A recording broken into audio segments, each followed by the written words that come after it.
Welcome into our nation's capital. It's Inauguration Day +1 now here in Washington, D.C. I'm Jill Savage, of course, alongside me, Matthew Peterson and Chris Bedford. And when we're steps away from the Capitol building, we get some special guests to join us, and that today is Senator Jim Banks. So thanks so much for joining us. First of all, Jim, I really want to just ask you, what are some of the changes that you've seen in this city over the last couple of days? Well, it's such a night and day difference. Yesterday was a great day, one of the greatest days in American history. And to be in the rotunda, to be a part of that, such a surreal moment, steps away from President Trump, a great speech. And then he left there and immediately began to do what he told us he was going to do. Well over 100 executive orders that immediately took effect, from reinstituting the effective Trump border policies to one of my favorites, requiring new federal buildings that are built around the country to use classical architecture, which fits right into this great idea that America is great and we should forecast that to the rest of the world in our buildings, to executive orders on getting rid of the electric vehicle mandates to save American automobile jobs. By the way, I'm a son of a factory worker who made axles all of his life, so those American-made jobs are important to the people where I come from. He's off to a great start. The pardons for the Jan 6 protesters, many of them were locked away for 2 years and never even charged with anything. And he followed through on those commitments that he made to the American people that gave him that big election win on Election Day, and he followed through on it. But this is not even 24 hours. Yes. I mean, we have a lot of work to do. There's a lot more to come. I've been calling this is the shock and awe moment. The first 100 days are going to be full of big wins by President Trump through executive order. And if Congress gets its act together and follows through on what we're supposed to do, we can cement all of these big wins for a long time to come. Can we just zoom in real quick on the January 6 pardons? Because I feel like this is really important for reasons that I've heard people from Jason Whitlock, who's not a political guy at all. He just voted for the first time this year for Donald Trump, to many people who are more seasoned veterans of the political world. There's something about that goes to the heart of a false narrative that's been dominating the media for the last 4 years, plus a matter of justice that I feel like is really important. And I know you've been brave on this issue for a while. Can you say more what you think about this? Well, remember, I was supposed to be the Republican ranking member of the sham Jan 6 committee, and Nancy Pelosi blocked me and Jim Jordan, and it all turned into the Liz Cheney crying Adam Kinzinger show on the so-called Republicans that they let be on the committee. But the reason that Jim Jordan and I were blocked from being on that committee is because we wanted to tell the truth. We wanted to show the American people what really happened that day, and that a lot of these people were wrongly locked up behind bars and mistreated. And to your point, now when President Trump signed that pardon yesterday, they were immediately letting these people go free from jail, and they're going to go home and they're going to tell their real story. They're going to talk about what happened to them. January 6th was over 4 years ago, and many of these people were locked away for years, never charged. Some of them were, one of the first people charged after January 6th, convicted, was a grandma from Indiana. And, these people were wrongly accused. They were locked up for it.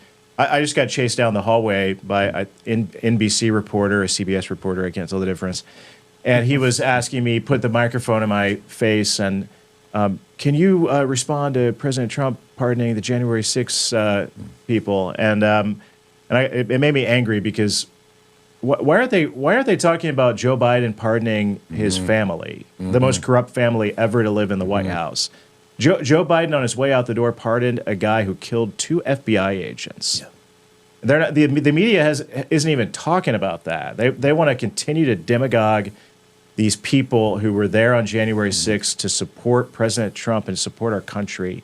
Many of them got swept up into something that they weren't a part of, and they were wrongly locked up for it. And the big difference between the two is Joe Biden told us that he wouldn't pardon his family. Donald Trump, on the campaign trail for 2 years, told us when he was running for president, I will pardon the January 6 protesters who have been wrongly locked up. and he followed through on that yesterday. And I think that's a very important moment for him. You've been a vocal proponent of beauty and class, civic architecture for years now. And what's interesting about this Make America Beautiful Again Act that the president brought back is it never got any time to really breathe when he first gave it. It was at the end of the administration, quickly repealed by the Joe Biden. But now it seems like there's a couple of different secretaries that are talking about it. You hear potential Secretary of Transportation talking about the importance of that in infrastructure. But over the last 4 years, the Department of Defense has led a lot of different purges of history and architecture, whether it's at West Point or whether it's the Reconciliation Memorial in Arlington Cemetery. Did that come up with in your conversations with Pete Hegseth about what he would do in defense? Yeah, he's a big believer in all of this. We've talked about it. I mean, projecting American strength and the greatness of America should be projected in our buildings and in our infrastructure. So Pete and I have had many conversations, but he fully believes that too. It's projecting to the rest of the world that we're great, and that's what we should be doing. And President Trump signed the executive order late in his first term, and Biden immediately stripped it away. I introduced the first bill in Congress that would cement that executive order. Now we're going to do the same thing in the coming days to cement this new executive order, to make it the law of the land, so that the next president, God forbid if that was ever a Democrat that would come back to the White House that would do away with it, would succumb to the pressures of special interest groups who profit from the ugly buildings that get built around the country that last for 30 or 40 years instead of for hundreds of years. And to be redone all the time.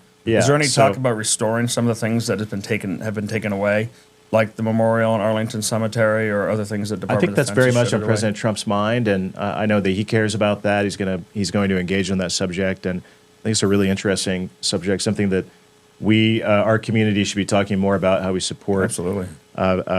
Public policy measures like that. I love that that's one of the priorities right now because it is something that is important. But we see Donald Trump and we see the mandate that comes along with this. This big election comes with this big victory and a lot of promises. So what is the Senate going to prioritize now in the first 100 days? Well, we just passed the Laken Riley Act, which says that if you're here illegally and you've committed a violent crime or committed a theft, there were amendments added to the bill later on that if you've assaulted a law enforcement officer, then you are locked up, not let go. I mean, really, it's an absurd notion to think about that we would allow violent criminals come into our country over a wide open border. We know who they are, we know where they are, and under Joe Biden and the Democrats, they were just set free. And the Laken Riley Act says that that's not going to happen anymore. So we passed it out of the Senate. I expect the House to quickly pass it too. And I expect it to be the first bill from Congress that goes to President Trump's desk that he will sign into law. One of the breaks you still see amongst Republicans in the Senate versus Republicans and maybe in the White House is you've got a more neoconservative attitude in the Senate. I know that this is going to come before Senate Intelligence Committee, but can you give us any kind of insider knowledge on Republican feelings toward Tulsi Gabbard, who has questioned a lot of those pieties in a way that you haven't seen from some of the other nominees? Yeah, I had a great meeting with Tulsi Gabbard. I served with her in the House, and she came to my office to talk about her nomination. And by the way, I spent 8 years in the House. I'm 2 weeks on the job in the Senate.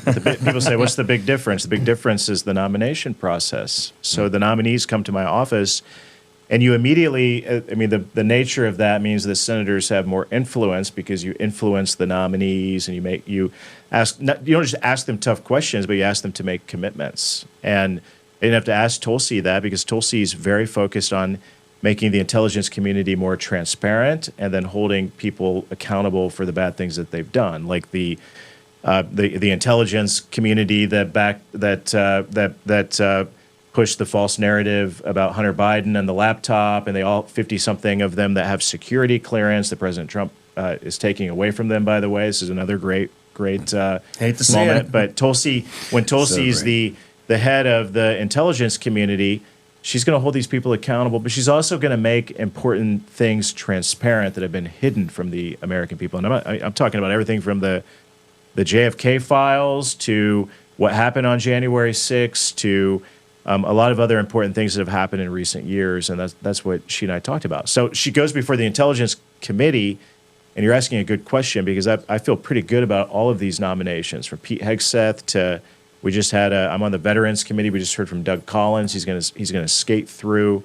Marco Rubio's the first nominee that was passed last night on day one, 99-0. So there are a lot of great nominees. I think are going to be move forward very quickly. But Tulsi, I think, is the one that might be the biggest challenge. But it's really important that we all support her. Can you talk a little bit about the Senate beyond the nominations in general? Right now, I think you see increasingly a base, or it's more than just a Republican base. Really, it's the entire MAGA coalition, right? Who isn't happy, as Chris is alluding to, with leadership in the Senate. And this has been ongoing. It's sort of come to a head a few times. And when I look at this, I see something that people in Washington would say was, it'd be almost impossible a few years ago that you'd ever change this. But there's certainly a move, a move in a different direction. And a lot of people who want to move in that direction, who are your colleagues. So how do you think about the scene? I'm optimistic. I mean, I got here 8 years ago when President Trump was elected the first time, and Paul Ryan was the Speaker of the House. And even before President Trump was inaugurated in January of 2017, Paul Ryan was talking about being the guardrails to protect our democracy from incoming President Trump. So, and today you have Mike Johnson, he's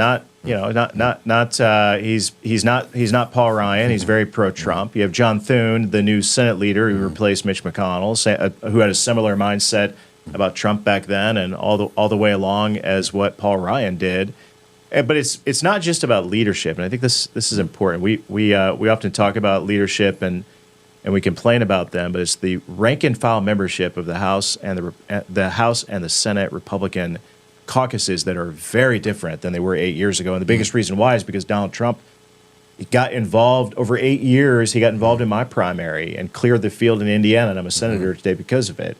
But he got involved in primaries for all the way up and down the House races, Senate races. He took on incumbents, and he forced a lot of old school Republicans to retire early. And a lot of them did that over the last 8 years. So you look at the Eric Schmidts and the from Missouri and Bernie Moreno in Ohio, a lot of great new conservative, new right members in the Senate, and you don't have the Pat Toomeys and the Mitt Romneys. They're not in the Senate anymore, so it's very different. And this gives me a lot of optimism about what we can do.